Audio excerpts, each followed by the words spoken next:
Fala meus amigos, estamos começando aqui mais um vídeo do canal e no vídeo de hoje a gente vai falar sobre esse evento que aconteceu do canto dos evangélicos nos supermercados e nos shoppings em alguns lugares do Brasil, especialmente Goiânia, né? Mas em outros lugares também, e que chamou a atenção aí da galera, do pessoal, todo mundo aí essa semana. Então a gente vai falar um pouco sobre isso no vídeo de hoje, tá? A imprensa já noticiou, já são 2 dias cobrindo essa questão e está ligado especificamente aos evangélicos, né?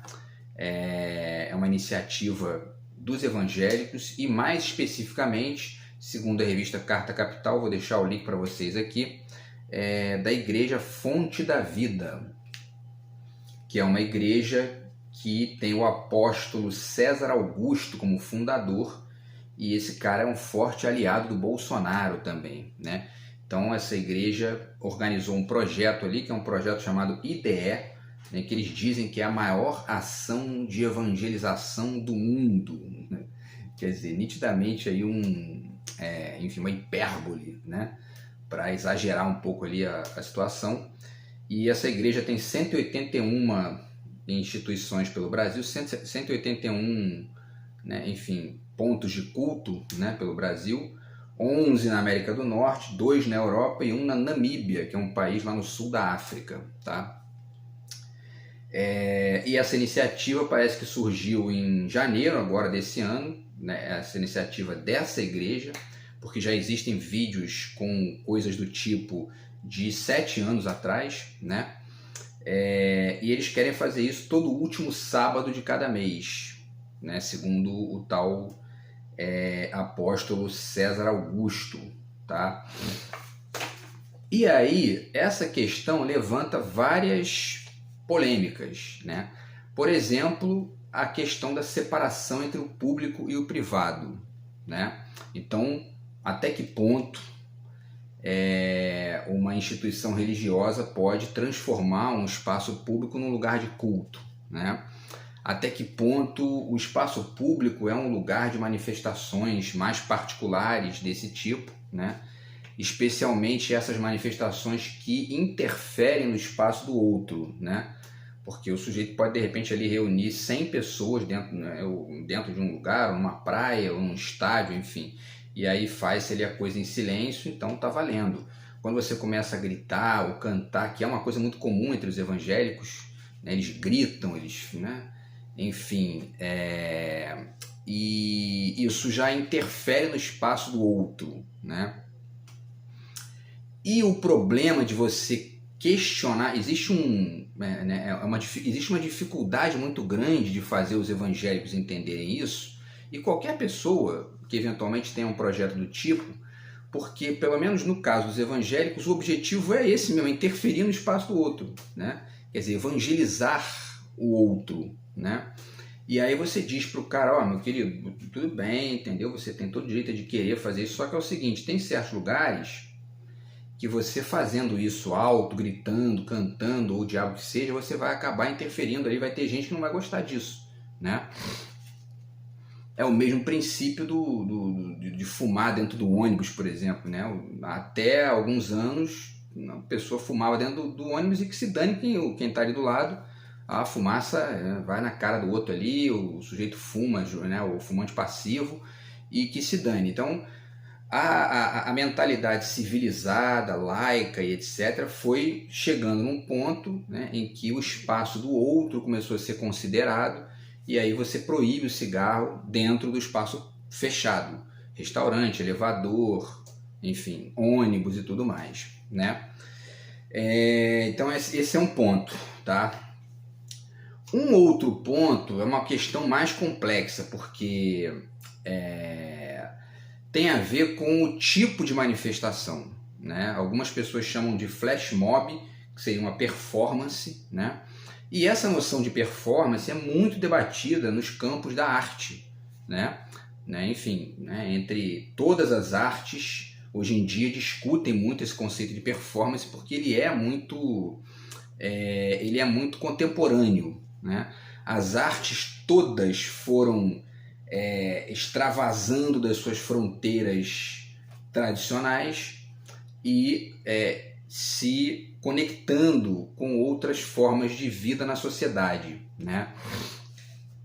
Então, a pintura, por exemplo, eu tenho um texto aqui que eu infelizmente não separei aqui, que é do Lorenzo Mami, que ele fala sobre a história da moldura na pintura e o quanto que, né, os artistas vão tentando se livrar da moldura e tentando fazer o quadro sair daquela circunscrição ali da moldura e avançar para outros espaços, né, no exterior da moldura. Enfim, e aí isso acontece com o filme, né? Você tem, por exemplo, né, para ficar num exemplo bem básico, né, sem aprofundar em experiências mais complexas, o cinema 3D é isso, né? É tentar fazer o filme sair da tela e interagir praticamente ali com o nosso corpo ali na plateia, né? A partir daquele óculos e tudo mais. Então as artes da modernidade para o contemporâneo foram ganhando essa categoria, essa característica, na verdade. Isso tem muito a ver com a contribuição do dadaísmo do Marcel Duchamp, que trouxe essa ideia, né, de que a obra de arte deveria sair do seu espaço ali, né, restrito e da sua simbologia restrita e dialogar com o cotidiano, dialogar com o restante da sociedade, com o restante do mundo, né? O ready-made é isso. Você pega um objeto e muda esse objeto de função, de sentido, e coloca ele numa terceira posição ali, que seria uma mescla entre aquela posição tradicional dele e um outro uso cotidiano, né? A questão que muito se discute é que isso generalizado acaba podendo ser utilizado por qualquer discurso, por qualquer grupo de ideias ou grupo de pessoas, né? Um nazista, por exemplo, pode pegar um objeto qualquer e trocar de função, né, para poder agredir alguém, por exemplo. Isso, do ponto de vista conceitual, ele acaba se configurando, né, como uma espécie de ready-made, entre aspas, né? A questão é até que ponto isso pode ser considerado sinônimo de arte, né? E, portanto, no sentido mais contemporâneo, de uma performance, né, que saia daquela tradição, mas sem afetar o espaço do outro, né? Eu fui assistir uma peça do Michel Melamed, já tem aí talvez uns 15 anos, eu não lembro agora se foi o Dinheiro Grátis ou o Regurgitofagia. O fato é que ele diz bem claramente no início, a participação do público é importante, mas a gente não quer aqui gerar constrangimento para ninguém, então quem quiser participa, quem não quiser não participa. Esse é um princípio interessante, né? E aí você gera uma performance que, ao mesmo tempo, cria um espaço crítico, né, e respeita o espaço alheio. E isso é difícil, voltando agora para essa questão da cantoria lá dos evangélicos, é difícil você, né, respeitar o espaço alheio gritando dentro de um supermercado. As pessoas estão ali querendo, né, enfim, fazer as suas compras de maneira, enfim, pacífica, tranquila ali, quieto, e tem gente gritando no teu ouvido ali uma música que muitas vezes você não quer nem escutar. Eu, por exemplo, sou ateu, não tenho o menor interesse em religião ou em canto, né, pelo menos não nesse sentido de evangelização, né, e tem que ficar ali dentro do mercado escutando o cara gritar no meu ouvido. Isso é um problema, né? Então, no sentido do que é uma performance, talvez isso nem caiba, né, no sentido do que é uma performance. E aí eu já deixo 2 exemplos aqui para vocês, tá? Esse livro aqui que eu já falei várias vezes, que é o Terrorismo Poético e Outros Crimes Exemplares, do Hakim Bey, que tem vários exemplos aqui de performances, né, e ao mesmo tempo de ready-mades e de, enfim, intervenções artísticas no cotidiano, quer dizer, fora das fronteiras tradicionais, mas que são de fato críticos, né, no sentido de questionar os poderes da sociedade, questionar as ideias fixas e tudo mais. E aí a gente discute, né, essa questão, quer dizer, um canto evangélico, né, algum canto que busca evangelizar pessoas pode ser considerado uma performance? É uma questão importante, porque ele não está ali com nenhuma pretensão crítica e revolucionária, ou enfim, nem no sentido estético, né?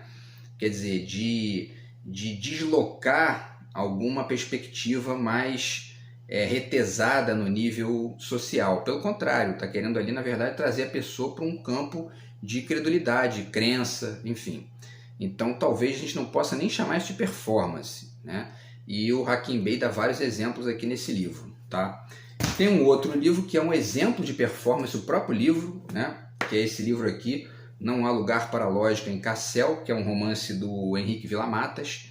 E o Henrique Villa-Matas foi na feira Documenta, que é uma feira de artes plásticas na cidade de Cassel, se não me engano, na Alemanha. E ele foi convidado a escrever um romance lá dentro da feira, né? Então ele senta na frente de um bar chinês, se não me engano, e escreve o romance lá dentro, ao mesmo tempo contando, né, as experiências de interação com as obras de arte ali dentro. Então ele transformou a escrita do romance numa performance, né? E aí ele vai discutir várias ideias polêmicas que existem em algumas obras ali e tudo mais. Quer dizer, o livro é uma performance, né? Mas ele está buscando aqui uma postura crítica, né? É um outro barato radicalmente diferente de evangelizar pessoas, né? Então isso tem que ser pensado, né? A gente chama atenção também aqui para essa questão entre a relação do Estado com a religião, que no Brasil é muito complicado, né? A gente tem hoje em dia uma bancada evangélica, e isso é muito problemático porque a religião é um espaço de atuação no nível privado, ainda que seja uma instituição, etc. e tal, mas a história foi caminhando no sentido de minimizar os efeitos da religião conectada com o poder. Minimizar, porque, né, acabar é sempre difícil, mas minimizar, especialmente num país como o Brasil, né, muito católico, muito cristão, mas é preciso minimizar isso. Por quê? A história mostra por quê, né? A gente tem os exemplos, está aqui, né? O Perseguições Religiosas, que é um livro do James Holt, uma história do fanatismo e dos crimes religiosos, que mostra bem, né, o quanto que é perigoso quando a religião toma o poder, né? Porque normalmente o pensamento da religião é um pensamento monolítico, autocentrado, né? O que interessa são as minhas regras, as minhas crenças, os meus dogmas, e os dos outros que se dane, e se não se converter, dança, né? Por outro lado, a perspectiva radicalmente laica, ela precisa entender que a experiência particular da religião é uma prática importante para as pessoas. E é preciso, portanto, construir espaços de atuação para isso na sociedade. Por quê? Porque o contrário também acontece, quer dizer, pessoas morrerem por serem religiosas. O exemplo máximo é o nazismo, né? Deixo aqui o livro O Sobrevivente, tá? Do Alexander Lax, né? Que é o brasileiro, as Memórias de um Brasileiro que escapou de Auschwitz. Já falei desse livro aqui também, fiz um vídeo só sobre Auschwitz aqui. E, enfim, existe também esse oposto, né? Quer dizer, um poder que chega ali, né, um grupo que chega no poder e decide exterminar um grupo religioso, só porque o cara acredita no Deus tal, tem que morrer e tal. Então, enfim, né, a gente precisa ficar, né, transitando na meiuca desses dois extremos. E como se faz isso? A partir de uma estrutura laica, não tem outro jeito. Porque se você bota na mão de religiosos radicais, né, e no fundo os nazistas acabavam sendo religiosos radicais também, né? Essa é a realidade, porque o nazismo virou uma religião, né? Em certo sentido virou uma religião. E aí o Henry Bugalho, vou deixar um vídeo para vocês aqui dele também, ele comentou esse fato, né? Tem um canal aqui no YouTube, vou deixar para vocês o link do vídeo de anteontem dele, no qual ele comenta essa questão do shopping aí e dos supermercados, e ele fala de um livro de um cara chamado Sean Harris. Depois vocês conferem lá o livro. E o Sean Harris faz uma análise sobre a relação entre os países desenvolvidos e o ateísmo, né? E ele falou rapidamente sobre isso e eu fui fazer uma pesquisa sobre os países que têm mais ateus. E por que eu estou falando isso? Porque esse tipo de manifestação é típico de países menos desenvolvidos. Você não vai ver um tipo de manifestação desse num país né, com um desenvolvimento ali um pouco mais amplo, mais próximo de uma estrutura ideal, laica e etc. Tá? Exemplos, né? Eu fui fazer a pesquisa, tem um link aqui da super interessante que eu também vou deixar para vocês aqui. Os países com mais ateus no mundo, todos eles são países mais desenvolvidos, né, enfim, estão entre os países mais desenvolvidos do mundo. Vamos lá, Suécia é o primeiro com 85% de ateus. O Vietnã aparece em segundo com 81%, mas aí a revista faz um porém, né? Diz o seguinte, ó, o budismo e o taoísmo não são considerados religiões, né, de maneira mais ampla, e aí, portanto, né, a população do Vietnã, os budistas e os taoístas estão dentro desse 81%. Eu não concordo muito com isso, então eu tiro o Vietnã da lista, tá? Ainda que o Vietnã seja um país que está aí em desenvolvimento, tá crescendo ali, são os tigres asiáticos, mas eu retiro, então vamos lá, Suécia em primeiro, com 85%, Dinamarca em segundo, com 80% de ateus, Noruega em terceiro, com 72%, Japão em quarto, com 65%, República Tcheca em quinto, com 61%, Finlândia com 60%, França com 54% e Coreia do Sul com 52%. A maioria desses países na Europa, né, e todos eles com um nível de vida ali, um nível de, né, um Estado funcionando muito bem, dando serviços de qualidade para as pessoas e ao mesmo tempo a sociedade funcionando, né, a partir de um desenvolvimento tecnológico muito grande, aliado ali a toda uma lógica social também que funciona, que, enfim, que tem os seus problemas, como todo mundo, mas que está num nível ali um pouco mais amplo, né? Então, quer dizer, parece que essa equação é bem característica, né?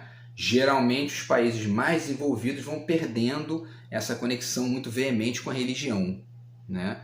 E isso é interessante a gente estar o tempo todo debatendo, porque o fato é que esses países são, de alguma maneira, referências, pelo menos em alguns pontos aí pra gente, tá? Então, pessoal, e aí existe essa questão, né? Se isso aí é válido ou não, se isso tem que ser, né, rechaçado pelo Estado ou não.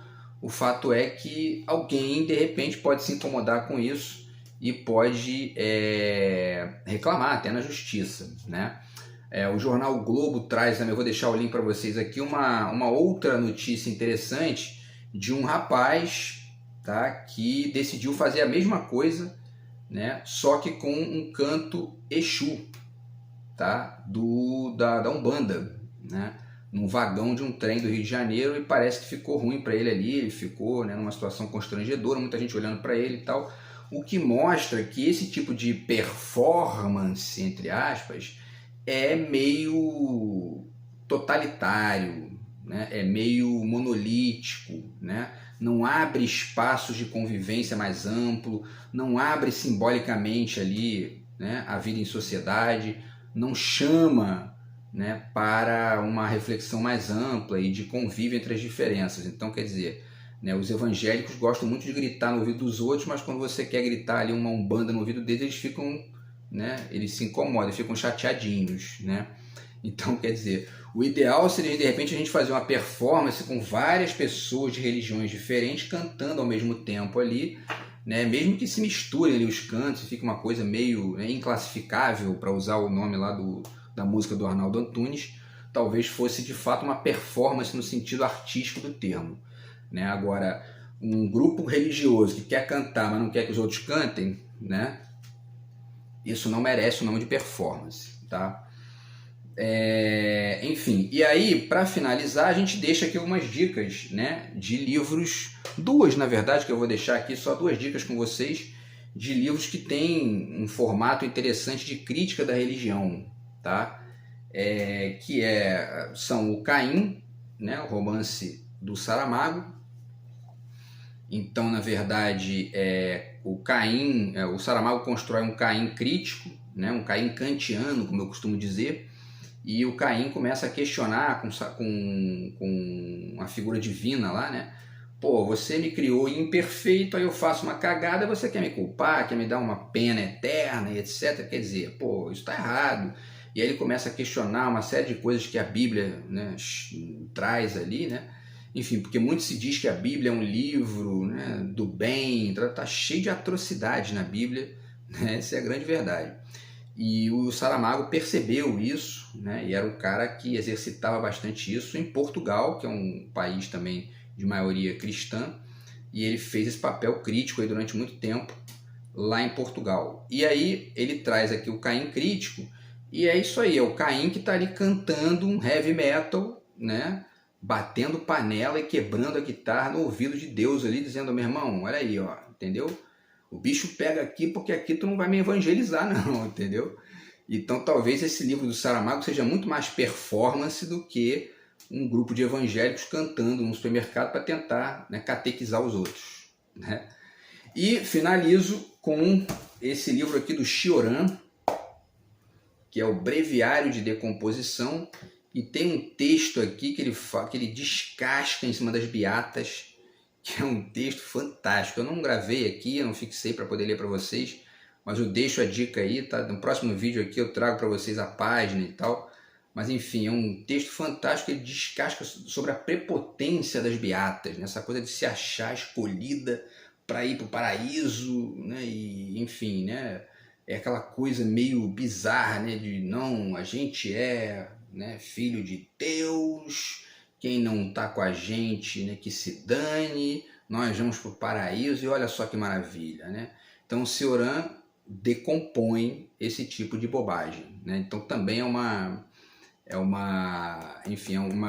performance muito mais ampla do que ir para o supermercado e ficar cantarolando, né? Enfim, ficar chamando os outros para pagar dízimo, né, na mão de malandro para poder ficar andando de iate enquanto os outros estão ali, né, endividado, né, ganhando um salário mínimo e dando R$300 para a igreja, né? Então, enfim, pessoal, essa é a questão, tá? A gente acha que, eu acho que é uma situação ali problemática, né? Não exatamente pelo canto em si, porque, né, a gente, como eu falei, a gente tem que criar uma lógica na qual as religiões convivam e possam se exercitar. Mas existe não apenas a questão do respeito ao espaço do outro, e aí você está dentro de um mercado, tem gente que não quer escutar aquilo ali, entendeu? Já basta, né, aquele sujeito com o microfone na mão ali, chato pra caramba, gritando no ouvido, mas aí o cara se justifica, porque, né, ele está ali falando as promoções e tudo mais. Agora, o sujeito ali querendo catequizar os outros dentro do mercado, aí complica, né? E também existe a questão intelectual, a questão, enfim, política da coisa, porque o fato é que quanto mais religioso é um país, menos desenvolvido ele é. Isso é uma equação aí. Existe a exceção dos Estados Unidos, né, que é um país muito cristão também e tal, está ali entre os desenvolvidos. Mas os Estados Unidos é um caso à parte, porque eles, né, ao mesmo tempo que eles são desenvolvidos, eles invadem os outros países, né? Tem uma série de coisas aí que a gente tem que levar em consideração. Beleza, pessoal? Então é isso. Espero que vocês tenham gostado aí. A gente se fala no próximo vídeo do canal. Abraço e fui.